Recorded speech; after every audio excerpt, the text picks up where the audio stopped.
हुकूमत औरों को घर में अपने बसाने चली है और जरा यहाँ दूसरी तरफ देखो तो खुद के लोग भूखमरी से मरे जा रहे हैं। ये हाल है झारखंड का।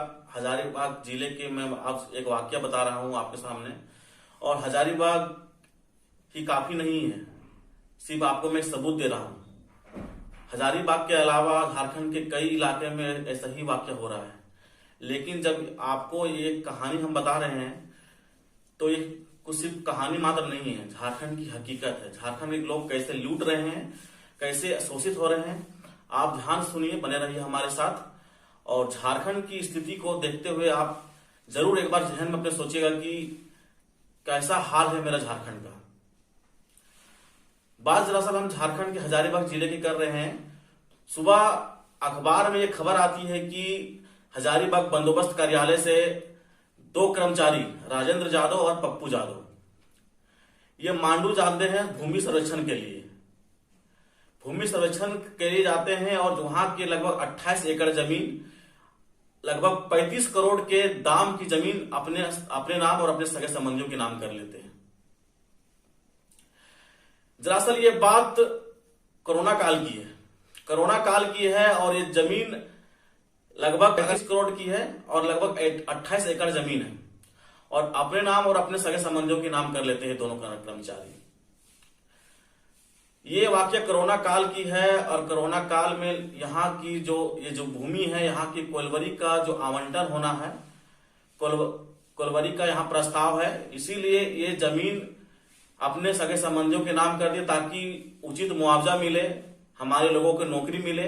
झारखंडी कहा जाए उसका कोई ख्याल तक नहीं है, लेकिन अपने लोग कैसे सेटलमेंट हो, हमारा कैसे भला हो, ये सोच रहे हैं। सोचिए एक कर्मचारी का ये हाल है। राजेंद्र यादव और पप्पू यादव का नाम आप अपने जहन में सोच लीजिए कि झारखंड में राजेंद्र यादव और पप्पू यादव जैसे लोग कितने रह रहे होंगे। ये सिर्फ टेलर है। बाकी झारखंड की स्थिति आप हर जिले में जाइए, रांची जिले में जाइए, हजारीबाग जाइए, दुमका जाइए, साहेबगंज जाइए, धनबाद जाइए, आपको ये वाकया हर जगह मिलेगा। दोस्तों ये बात कोई नई नहीं है। ये बात आज एक खुलासा हो गया, इसलिए हम आपको ये बता रहे हैं। लेकिन झारखंड की ये बात कोई नई नहीं है। झारखंड हर जगह लूट रहा है। अब हर जगह यहाँ के लोग हर जगह शोषित हो रहे हैं। यहाँ के लोग प्रवास कर जाते हैं, लेकिन जाके आके बाहरी तत्व कर्मचारी के रूप में लाके यहाँ कॉलोनियां बस जाती है, बाहरी आके बस जाते हैं। आपको जान के ये आश्चर्य होगा कि इस जमीन की हेरा फेरी करने के लिए 25 पैसे की जो स्टाम्प पेपर उसको यूज किया गया था। और यहाँ के ग्रामीणों ने, जब ग्रामीणों का शक हुआ तो ये शिकायत रामगढ़ डीसी और हजारीबाग डीसी से भी शिकायत की मांग भी की थी, लेकिन सिस्टम मौन है। इनकी मांग, इनकी शिकायत फाइलों में सिमट गई। दोस्तों कर्मचारियों द्वारा लगान भी खुद तय कर दिया गया था। 2 रुपये 25 पैसे की लगान भी निर्धारित करके अपने सगे संबंधी और अपने नाम की जमीन कर ली गई थी। लेकिन सवाल यह उठता है कि आखिर सिस्टम मौन क्यों है? आखिर कब तक यहाँ के आदिवासी और मूलवासी अपने जमीन लुटाती रहेगी? ये कोई बात नई नहीं है। जब झारखंड के हजारीबाग एक उदाहरण के तौर पर हम पेश कर रहे हैं, लेकिन हजारीबाग के अलावा आप बोकारो चल जाइए, झांसी चल जाइए, झारखंड के तमाम तरह के जो सीमावर्ती क्षेत्र हैं, आप साहेबगंज देख लीजिए, गढ़वा देख लीजिए, पलामू देख लीजिए, रांची देख लीजिए, यहाँ के तमाम तरह की बस यही हाल है। रांची की अगर बात करें तो अधिकांश जो कॉलोनियां बसी हैं, अधिकांश जो मोहल्ले बसे हुए हैं, आपको बाहरी नजर आएंगे। आपकी जमीन आपकी से किसी तरह हड़प लिया जाएगा एक कर्मचारियों और ये अफसरशाही और अफसरों द्वारा। आप खुद एक तमाशा बनकर रह जाइएगा। ये उदाहरण है झारखंड की। और हजारीबाग जिले सिर्फ आपको बताने के लिए एक खबर छपी है कि आप देख लीजिए कि झारखंड किस तरह लूट रहा है। आखिर कब तक झारखंड के लोग लूटता रहेगा? मूलवासी आदिवासी का हक और अधिकार कब तक आप लूटता देख सकते हैं? यहाँ के आदिवासी मूलवासियों की कोई चिंता फिक्र यहाँ की सिस्टम की नहीं है, ना सरकार की कोई जिम्मेदारी नहीं है। सब यहाँ की सरकार को बस चाहिए रुपया। रुपया चाहिए तो यहाँ के आदिवासी कौन है, यहाँ के मूलवासी कौन है, यहाँ की झारखंडी कौन है, उससे कोई लेना नहीं है। बस सरकार को, अफसर को अपने हक अधिकार के लिए कोई जरूरत नहीं है। आपका हक अधिकार क्या चाहिए, कैसे लूट रहा है, उसे कोई फर्क नहीं पड़ता है।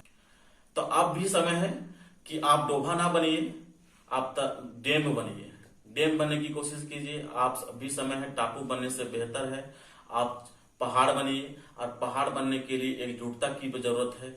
आप चट्टानी एकता का परिचय दीजिए और चट्टानी एकता के साथ अपने हक अधिकार के लिए लड़िए। लूटते हुए झारखंड को बचाने के लिए आप संकल्पित होइए। झारखंड ये हजारीबाग ही उदाहरण नहीं है। पप्पू यादव और राजेंद्र यादव जैसे कई इलाके में बसे हुए हैं। आप रांची चल जाइए, दुमका, हजारीबाग, आप गिरिडीह, आप तमाम तरह के जो क्षेत्र हैं, ये तमाम तरह के क्षेत्रों में राजेंद्र यादव और पप्पू यादव जैसे आपकी जमीनों को लूटते हुए नजर आएंगे। और सिस्टम बस मौन है। सिस्टम बस यह चाहती है कि हमारी बस कैसे दबदबा कायम रहे, अफसरशाही कैसे चलती रहे। यहाँ के मूलवासियों की, यहाँ के आदिवासियों से उन्हें कोई लेना देना नहीं है। बस आप कैसे देख लीजिए कि ये सिस्टम कैसे 28 एकड़ जमीन, 35 करोड़ की कीमत वाली जमीन कैसे हड़प लेती है, अपने संगे संबंधियों के कैसे कर लेती है, ताकि ये कर्मचारी कैसे सोच रहे होंगे कि आने वाली हमारी पीढ़ी जो कैसे नपुंसक पैदा होती है, आपको इसी तरह गुलाम बना दिया जाएगा।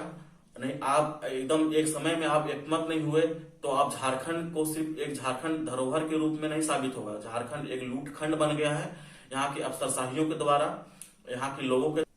हमें झारखंड की इसी तरह स्थिति रही तो आने वाले दिनों में झारखंड सिर्फ बाहरियों का, बाहरी तंत्र का एक अड्डा बन जाएगा। यहाँ के मूलवासी और यहाँ के आदिवासी सिर्फ उन लोगों को घर घर मोहल्ले में साफ सफाई का काम के अलावा आप कुछ एक अपेक्षा भी नहीं कर सकते हैं। यहाँ के आदिवासियों और मूलवासियों की बस सिर्फ एक ही काम रह जाएगा कि अफसरशाहियों को और वहां की सरकारों को सिर्फ घर में साफ सफाई, पोछा करना, वहां के खेतों बाड़ियों में काम करना, सिर्फ गुलाम करना। अब भी समय है, जागिए। और चट्टानी एकता का परिचय देते हुए हमने पहले ही भी कहा कि आप टापू बनने से बेहतर है आप पहाड़ बनिए, लोगों से टकराइए और अपने हक अधिकार के लिए लड़िए और एकजुट होकर चट्टानी एकता का परिचय दीजिए। जोहार दोस्तों।